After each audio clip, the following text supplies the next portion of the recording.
서둘러요. 한 여자가 구급차를 부르라고 전화에 소리쳤어요. 제 아들이 숨을 멈췄어요. 너무 작아요. 제발 빨리 도와주세요. 도와주세요. 애원합니다. 주소를 알려주세요. 교환원이 전화를 끊고 울지 말고 말해주세요. 아이의 이름과 사는 곳을 알려주시고 빨리 진정하시고 주소를 알려주시면 구급차가 더 빨리 올 것입니다. 토비아스, 그의 이름은 토비아스라고 합니다. 당황한 엄마가 주소를 알려주면서 계속 흐느끼며 구급차가 빨리 오도록 애원합니다. 대차 담당자는 신속하게 구급차에 정보를 전달했습니다. 아이가 숨을 쉬지 않고 있습니다. 레벨이 운전사에게 소리쳤고 5분 후에 지정된 주소로 달려갔습니다. 구급차는 멈췄고 운전사는 문을 열었습니다. 우리가 도착했습니다.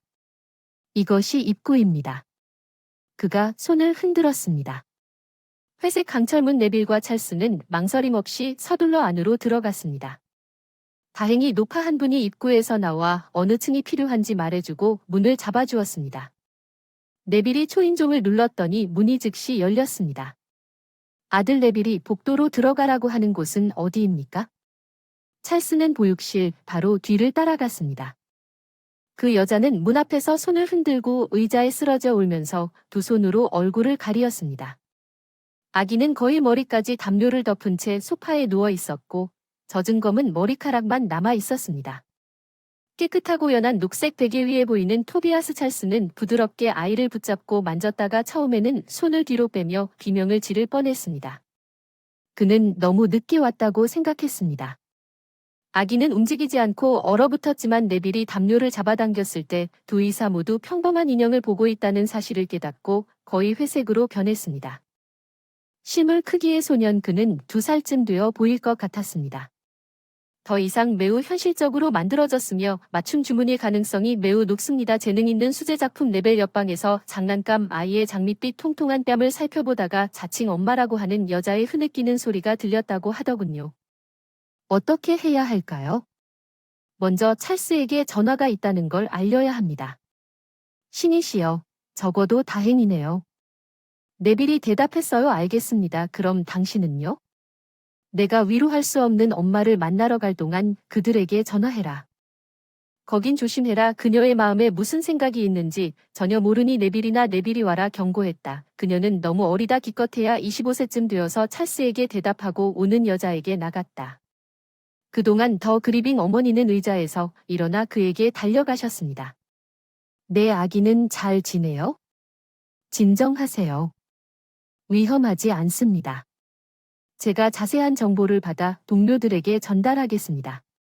그들은 이 분야에서 더 많이 일하고 있으며 시기적절하고 적절한 정보를 제공할 것입니다. 필요한 도움이 필요한데 이름이 뭐죠? 그 여자는 토비아스가 위험하지 않다는 말만 들었고 이름에 대한 질문만 들었습니다. 제 이름은 매들린이고 제 아들 토비아스입니다. 그는 착하고 조용하고 차분하고 순종적이며 그가 토비아스라는 것을 깨달았을 때 너무 무서웠습니다. 숨을 쉬지 않으면 다 괜찮을 거라고 약속한 찰스와 그 여자는 네빌이 있던 곳으로 가서 인형을 안고 갑자기 네빌을 보고 놀라서 토비아스에게 시선을 돌렸다. 내 아들은 인형이야. 그녀는 믿을 수 없다는 듯이 내 아들은 어디 있느냐고 물었다. 데려가 침대 위에 인형이 있었는데 남자아이가 아니라 어디서 샀어요? 네빌에게 내가 어디서 샀냐고 물었더니 그녀는 질문을 반복했고 그녀의 얼굴은 갑자기 고통으로 얼굴을 찡그린 채 일그러졌습니다. 네, 샀어요. 잊어버렸어요. 그 사람이 내 실종자처럼 생긴 줄 알았어요, 아들. 그 여자는 손으로 얼굴을 가리고 쓰라린 눈물을 흘렸습니다. 네빌이 말했어요. 지금 당신은 실종된 아들에 대해 이야기하고 있는 거죠. 알겠습니다. 매들린이 우리와 함께 와야 한다는 것을 이해합니다. 여권이 어디 있는지 도와드리겠습니다. 매들린은 순종적으로 의사의 지시를 따랐고 그들이 요청한 모든 일을 했을 때 그녀는 더 이상 울지 않았고 오직 눈물만이 2개의 젖은 길을 남기고 그녀의 뺨을 조용히 굴렀습니다. 네빌과 찰스는 대화를 들으며 차로 돌아왔습니다. 운전자는 마당으로 나와 병원으로 향했고 무슨 일이 일어났는지 깨닫고는 그의 손을 흔들었습니다. 가장 불쌍한 여자. 그녀는 아기를 너무 원했던 게 틀림없어서 고통을 감당할 수 없었던 이유지만 어쩌면 그녀는 아이가 없었을지도 모릅니다. 네빌이 한숨을 쉬었다고 말했습니다. 또한 누군가가 그녀의 아들을 훔쳤는지 의심스럽습니다. 찰스는 누가 그런 일을 할 것이며 왜 그녀는 부자가 아니고 그렇게 할 수 있다고 말했습니까? 몸값을 거의 지불하지 않습니다. 그녀는 일반적으로 열악한 환경에 살고 있습니다. 여기에는 뭔가가 없습니다. 운전자가 어떤 사람들과는 달리 아이를 원한다고 말하면서 내 딸이 이미 두 번째 결혼했다는 사실조차 눈치채지 못했을 때 자랐습니다. 나는 그녀에게 언제 나와 당신의 어머니에게 손자를 줄 것이라고 말했지만 그녀는 그냥 손을 흔들었습니다. 우리는 우리 자신을 위해 살고 싶다고 말했습니다. 세상을 보고 아마도 우리는 차일드 프리라는 단어 자체가 그런 말을 들어본 적이 있습니까? 너무 역겹다, 아이가 없어, 사람들이 미쳤다고 말하기도 어렵다, 피곤하다, 쉬고 싶다, 내 홀리뿐만 아니라 지금은 여자들이 출산을 원하지 않기 때문에 아이 없는 가족이 많이 있습니다. 맙소사, 그 아이는 어디에 있습니까? 세상이 돌아가고 당신 환자는 훌륭해요. 그녀는 진짜 엄마이거나 그녀가 될 것입니다. 네빌과 찰스가 병원에 도착했지만 그들은 즉시 새로운 전화로 보내졌습니다. 누군가가 길에서 사고를 당했습니다. 임무는 일반적으로 어려웠지만 불행하게 울었습니다. 인형을 가까이에 들고 있는 여자는 네빌의 머리에서 빠져나오지 못했습니다. 찰스는 확실히 화가 났어요. 그녀에게 무슨 일이 일어날 것이라고 생각합니까? 그는 매들린과의 파트너에게 물었습니다. 네빌은 찰스가 누구에 대해 이야기하고 있는지 즉시 이해했지만 마치 당신이 라는 듯이 이해했습니다. 몇 가지 검사를 받을지는 모르겠지만 그녀의 뇌에 염증과 종양이 있는지 확인하고 그녀를 심리치료사에게 의뢰한 다음 그녀를 풀어주거나 오랫동안 닫아둘 것입니다. 들어보세요. 그것에 대해 이야기하지 말자. 그것은 이미 매우 무겁습니다. 영혼 알았어. 찰스도 고개를 끄덕이고 조용해졌는데 네빌이 갑자기 그녀를 방문하는데 필요한 침묵을 방해했다. 그녀는 확실히 여기에 친척 없이 살고 있는 새로운 사람일지도 모른다. 어쩌면 우리가 그녀에게 무엇을 가져다 줄 수 있는 것이 필요할지도 모른다. 우리는 찰스가 어쩐지 기뻐했다는 것을 알게 될 것이다. 내일 가자.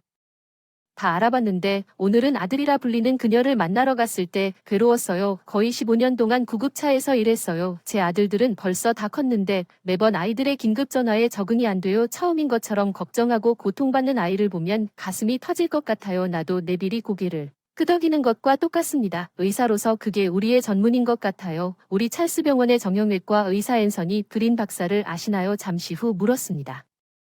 저는 그 사람을 개인적으로 모르지만 그런 사람이 있다는 건 압니다. 네, 그 사람. 네벨은 계속해서 이야기를 이어갔습니다. 우리는 오랫동안 친구였기 때문에 그 사람은 수년 동안 병원에서 일을 하다가 저에게 전화를 했습니다. 한밤중에 아들이 아프다고 나한테 오라고 했어요. 그 아이는 고작 2살밖에 안 됐어요. 너무 착한 아이였어요. 무서웠어요. 스스로 감당할 수 없다면 심각한 일이라고 생각했는데 그 아이가 방금 그랬으니 다행이에요. 보통 감기인데 앤서니는 창백하게 거기 서 있어서 겁이 났고 내가 그에게 왜 그렇게 긴장하는 거야? 전에 감기를 본 적 없나요? 아니면 지금이 연습 1년 차인가요? 라고 했더니 그는 내가 보자마자 모르겠다고 대답했습니다. 내 아들이 더워서 다리에서 쌕쌕거림이 난다는 걸 알아차렸어요. 그는 단지 어린 아이일 뿐이에요. 너무 조금 기다려요. 아이의 어머니 찰스가 잘 물었습니다. 그의 아내가 그를 두고 간 것은 복잡한 이야기입니다. 그녀가 만난 어떤 남자와 함께 국회의사당에 갔을 것입니다. 당신은 아마도 그녀를 아는 클라우디아 같은 사람일 것입니다. 그의 아내 차얼즈 근처의 응급실에서 일했던 아름다운 빨간 머리는 놀랍게도 눈썹을 치켜떴습니다. 네, 네벨은 잠시 고개를 끄덕였습니다. 차얼즈는 특히 다른 사람들처럼 클로디어를 아주 잘 기억한다고 생각했습니다. 왜냐하면 그는 그녀의 도발적인 아름다움에 매료됐기 때문입니다. 실제로 그는 단지 한 번만 매료된 것이 아니었습니다. 그들은 함께 근무 중이었고 항상 자비로운 미소로 남성의 관심을 받아들이는 클라우디아는 찰스에게 쉽게 굴복했습니다. 그는 무슨 일이 일어났는지 몰랐습니다. 어떤 광기 그들은 빈 다용도실로 갔지만 클라우디아라는 누군가처럼 그런 일을 한 적이 없습니다. 그리고 그녀는 나중에 떠나야 했어요. 그녀와 차얼즈는 서로를 2번 이상 만났지만 다시는 서로 가까워지려고 노력하지 않았습니다. 그들은 단지 특별한 방식으로 서로에게 미소를 지은 다음 그녀가 그만두었습니다. 찰스는 무슨 일이 있었는지 묻지 않았습니다. 그녀에게 그는 이미 그의 현재 아내인 희망과 바람을 피우고 있었고 클라우디아와의 유혹은 영원히 과거에 남아 있었고 네빌이 그에게 지금을 상기시키지 않았다면 찰스는 클라우디아 자신에 대해 거의 생각하지 않았을 것입니다. 그는 잠시 동안 침묵을 지켰다가 갑자기 잠깐만요 앤소니와 클라우디아에게 아들이 있다고 말했어요. 어떻게 그를 버릴 수 있었나요? 그녀는 아이를 버리지 않았습니다. 네빌은 어깨를 으쓱하며 설명했습니다. 그들은 그녀의 것이 아닙니다. 그들은 아이가 하나도 없었습니다. 이혼 후의 이야기는 어둡습니다. 앤선이 오랫동안 화를 내며 술을 마시기 시작했습니다. 그동안 결석했다는 이유로 병원에서 해고되었습니다. 주류 판매점에서 일하는 여자를 만났습니다. 그 여자는 폐쇄된 거주지 같은 곳 출신이었습니다. 그 여자가 정확히 어디에 있는지는 모르겠습니다. 처음에 그녀는 그에게 술을 팔았지만 그가 쉴 새 없이 술병을 사러 오기 시작하자 그녀는 갑자기 말을 멈추었다. 그녀는 그가 바닥에 가라앉고 있다고 부끄러워하기 시작했다. 그는 처음에는 화를 냈지만 점차 그녀의 말을 듣기 시작했다. 그녀가 그에게 온 새로운 관계는 요리된 아파트를 청소하고 물론 친밀감 없이는 진행되지 않았습니다. 간단히 말해서 이 소녀는 앤서니를 그의 불행에서 끌어내었고 그녀의 어머니가 나타나서 그녀의 딸이 누구와 함께 살고 있는지 보고 스캔들을 일으켰습니다. 그녀를 데려갔고 그녀는 그녀를 홈스테드로 다시 데려갔고 앤서니 찰스는 아무것도 묻지 않았습니다. 네벨은 그녀의 이름 외에는 아무것도 모른다고 대답했습니다. 나는 그에게 이것이 어떻게 될 수 있는지 물었고 그는 단지 어깨를 으쓱하고 그녀와 더 낫다고 말했습니다. 다른 누구와 다른 모든 것이 중요하지 않은 것처럼 보였고 그는 심지어 그녀와 결혼하고 싶었지만 이 소녀의 어머니는 모든 것을 망쳤고 그들은 사라졌고 1년 후 누군가가 앤서니의 집에 아이가 담긴 바구니를 두고 경찰에 갔지만 그들은 단지 어깨를 으쓱했습니다. 아기를 고아원에 맡기고 싶었지만 앤서니는 DNA 검사를 한 결과 그것이 그의 아들이라는 것을 알게 되었고 그 이후로 그는 스스로 그를 키우고 있습니다. 몇 년이 지난 지금 그는 다시 그녀와 별도로 살았고 모기지를 받아 자신의 집을 갖게 되었으며 그가 근무할 때 앤서니의 어머니는 어린 이선과 함께 머물며 그녀의 손자를 방문하러 옵니다. 와우 슬픈 이야기군요. 결국 앤서니가 일어날 수 있어서 다행입니다. 밑바닥부터 연습으로 돌아가 알았어 네빌. 나중에 보자 매들린도 잊지 마. 2주가 지났던 어느 날 아침 네빌과 똑같은 교대 근무를 나간 찰스 미안해 젊은 여자가 멀리서 그들에게 정중하게 손을 흔들며 서둘렀다. 그들에게 안녕 매들린 네빌은 기분이 어때요? 병원에 와줘서 고맙다고 하러 왔는데 솔직히 걱정해주셔서 모아주신 물건 때문에 고생하지 않게 해주셔서 이런 감사의 말을 어떻게 표현해야 할지 모르겠어요. 어떻게 말하는지 알려주는 게 좋을 것 같아요. 찰스 그런 칭찬에 부끄러웠어요. 글쎄요. 이제 괜찮아. 의사 선생님은 일회성 신경쇠약이라고 일주일 동안 병원에 있어야 했지만 아무 이상도 발견하지 못했다고 하더군요. 네빌 찰스 병원 나에 대해 나쁘게 생각하지 마세요. 저는 완전히 정상이고 그들은 정말 내 아이를 훔쳤습니다. 나는 그를 찾으러 이 도시에 왔고 그를 찾을 것이고 당신이 보는 신경쇠약으로 나는 그날 지쳤습니다. 나는 병원을 돌아다녔습니다. 오랫동안 도시에 가다가 갑자기 가게 앞에서 한 소년을 보았는데 갑자기 그 사람이 내 어린 아들처럼 보일지도 모른다는 생각이 들었습니다. 인형을 사서 저녁 내내 그녀에게서 눈을 떼지 않았습니다. 울다가 갑자기 그런 것 같았습니다. 그 사람은 살아있었고 숨도 쉬지 않고 있어서 당황하게 해서 미안하고 구급차까지 불러서 미안해 지금은 나아졌니 내 덕분에 네빌과 찰스가 한 목소리로 말하고 웃으며 이제 실례합니다. 매들린 일해야 해. 네 나도 급히 일하러 가야 해. 여기 남자들만 가져왔어. 파일을 가져왔어. 이건 내가 직접 구운 것에 대한 대은망덕이야. 찰스는 어쩐지 놀랐어. 네 나는 29번가 모퉁이에 있는 파이 가게에서 일해요. 그건 내 목이에요. 시간 직업 저는 직업교사이고 오늘 일찍 출근해서 당신을 위해 파이를 준비할 시간을 가졌습니다. 남자들은 매들린에게 다시 감사하다고 말했습니다. 파이가 담긴 꾸러미를 가져갔고 그날 모든 일이 잘 끝났다니 기뻐서 그녀에게 작별 인사를 했습니다. 앤서니가 네벨에게 안녕 친구라고 전화했을 때 끝이 다가오고 있었습니다. 안녕하세요 친구 들어보세요. 문제가 있습니다. 모두에게 물어봤지만 아무도 도와줄 수 없고 도와줄 수 없다면 불행한 일입니다. 내일 보시죠. 의료 집중 과정을 시작합니다.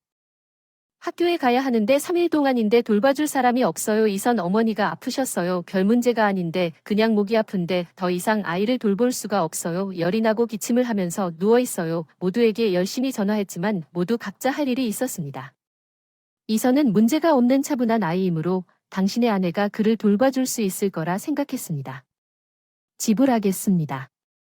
네벨이 얼마나 항의했는지 말해주세요. 나는 아무것도 받지 않을 것입니다. 돈은 너한테 줬는데 문제는 메리와 그 딸이 어제 부모님을 만나러 떠났다는 거야. 며칠 동안 집을 비웠고 다음 주까지 돌아오지 않을 거야. 알았어. 널 괴롭혀서 미안해. 이해해. 앤서니의 목소리는 단지 실망한 것이 아니라 정말 절망적으로 들려서 광고를 통해 유머를 찾으려고 했지만 모두 신뢰할 수 없는 것 같았습니다. 네벨이 갑자기 생각이 들었습니다. 새로운 지인이 생겼습니다. 이름은 매들린입니다. 좋은 여자예요. 정말 혼자 살고 있어요. 제가 그 사람에게 얘기해서 집으로 오길 바라나요? 그녀를 직접 볼 수 있습니다. 그녀는 직업상 교사이기도 하다는 점에서 그녀를 좋아할 것 같습니다. 대화 전체를 들은 찰스는 눈을 크게 뜨고 빠르게 네빌에게 속삭였습니다. 당신은 정신이 나갔군요. 그녀는 방금 정신이 나갔네요. 병원에서 아이를 믿을 수 있나요? 당신은 위험을 감수하고 있어요. 그녀는 정상이에요. 찰스 제가 그녀의 눈을 봤는데 당신도 그랬고 정신과 의사는 그녀가 어쨌든 괜찮다고 했어요. 당신은 앤서니에게 그녀가 누구인지 말해야 한다고 했어요. 찰스는 네빌이 앤서니에게 고개를 끄덕였다고 했습니다. 앤서니 그래도 한 가지가 있어요. 주의 깊게 듣고 잠시 멈춘 다음 아이를 믿을 수 있냐고 물었습니다. 예, 네빌은 주저없이 대답했습니다. 앤서니는 그녀를 나에게 보내라고 했습니다. 또 다른 전화를 받고 돌아와서 네빌은 운전사에게 그들에게서 멀지 않은 29번가로 방향을 바꾸라고 했습니다. 거기 파이 가게가 있습니다. 잠시 멈춰주세요, 운전사님. 예약된 50세 남성이 불필요한 질문을 하는데 익숙하지 않았고 나도 알아요. 가끔 도너들 사는 곳을 알아요. 아주 맛있어요. 그 장소에 도착했어요. 라고만 말하며 요청을 이행했습니다. 네벨이 처음 본 사람은 매덜린이었습니다. 그녀는 그녀의 지인을 보고 놀랐지만 그가 요구하는 것이 무엇인지 이해했을 때 그녀는 간단하고 공개적으로 미소를 지었습니다. 물론 주소를 알려주십시오. 그러면 나는 네벨이 모두 떠난 7시에 당신 친구 집으로 갈 것입니다. 안토니의 정보를 듣고 떠난 마들렌은 약속대로 수첩에 적어둔 주소로 갔다. 곧 그녀는 필요한 아파트 문 앞에 서서 초인종을 누르고 문은 재빨리 열렸으나 마들렌은 서 있는 남자를 보자마자 그녀 앞에서 그녀는 얼굴이 창백해졌고 의식을 잃은 그의 품에 안소니가 그녀를 안고 소파로 데려가 그녀의 이름을 부르며 그녀를 되살리려고 애썼다. 그녀가 눈을 떴을 때 그는 예상치 못한 방문에 놀라서 물었다. 그녀는 눈물을 흘렸다. 이에 대해 앤서니는 나를 용서하지 않았다고 말했습니다. 그녀는 나를 데려갔습니다. 그녀는 내가 데이먼과 결혼하기를 원했지만 나는 이미 우리 아들을 기다리고 있었습니다. 어머니는 내가 나쁜 딸이라고 비명을 지르며 모두를 배신했습니다. 모두가 나에게서 등을 돌렸습니다. 그들이 나를 불명예스럽게 했다는 이유로 나를 저주했고 그들은 나를 한 마을로 데려갔고 그곳에서 내 아들을 낳았고 나는 그 이름을 토비아스라고 지었습니다. 당신이 우리 아들의 이름을 그 이름으로 짓기를 원했고 일주일 후에 내 아기가 나에게서 도난당했습니다. 어머니가 그랬다는 것을 압니다.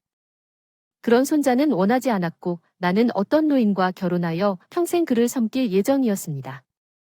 맙소사 마들렌 앤서니는 말을 찾을 수 없었지만 그녀는 자신의 불행한 삶에 대해 이야기하면서 계속해서 서둘러 숨을 헐떡였습니다. 앤서니, 나는 달렸습니다. 밤에 나를 지켜보던 노파가 자고 있었는데 밤에 밖에 폭풍이 심하게 불어 조용히 떠났어요. 오랫동안 미워서 발견되기 싫어서 겨우 여기로 돌아왔어요. 친절한 사람들이 도와줬어요. 내가 왔어요. 당신의 예전 주소로 가서 모든 것을 말해주고 싶었어요. 우리 작은 아들을 찾는데 당신이 도와줬으면 좋겠는데 당신은 거기 없었지만 토비아스는 살아있어요. 알죠. 느낌이 와요. 앤서니는 일어나서 매들린을 들어올린 다음 그녀를 그곳의 방으로 데려갔습니다.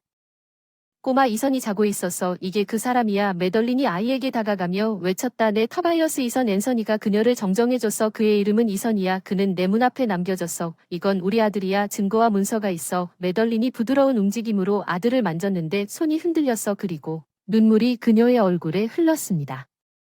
내 작은 아들.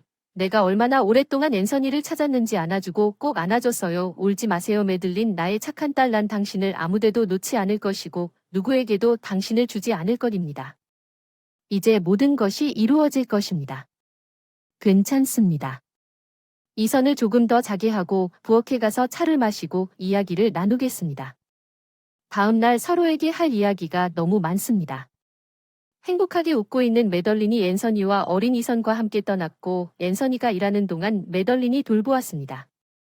그리고 그들은 함께 도시를 산책하며 휴식을 취하고 예기치 않게 그들에게 돌아온 행복을 즐겼습니다. 앤서니는 그의 사랑 앤서니에 대한 놀라운 이야기가 나올 때까지 네빌에게 전화하여 모든 것에 대해 감사하는 것을 잊지 않았습니다.